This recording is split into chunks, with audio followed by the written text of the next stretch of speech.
Good morning, class. Good morning, class. Please be seated. Last meeting, we are done discussing about what is poem. So today, we are going to read an example of poem.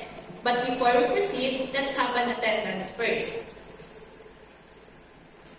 Miss Pintinho, present. Miss Marasigan, present. Miss Kuya, present.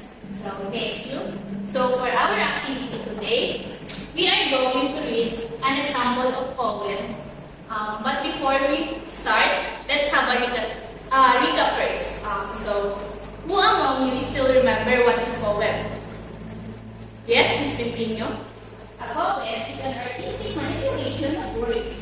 Very good. So today, we are going to read an example of poem. This poem is entitled The Rainbow.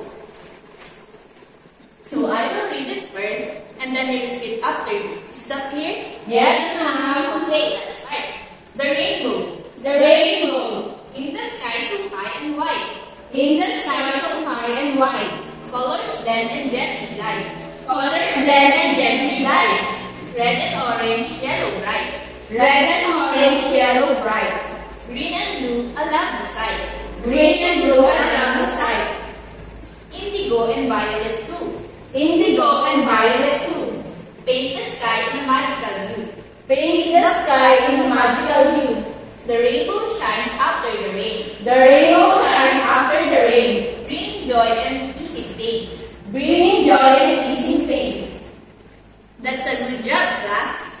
So after we have read the poem, does anybody know what is the message of the poem? Yes, Miss Joanna. The message of the poem is all about the beauty of the rainbow in the sky. Very good. Since you already know the message of the poem, you are going to read it by yourself. Is that clear? Yes, ma'am. Okay, you may start now. The rainbow. In the sky so high and wide, colors blend and gently light. Red and orange, yellow bright. Green and blue along the side. Indigo and violet too. Paint the sky in a magical hue. The rainbow shines after the rain, bringing joy and easing pain. That's impressive, class. Now that you understand what is poem, I guess it was a wonderful exploration of our activity. So let's call it a day. Goodbye, class. Goodbye. Goodbye.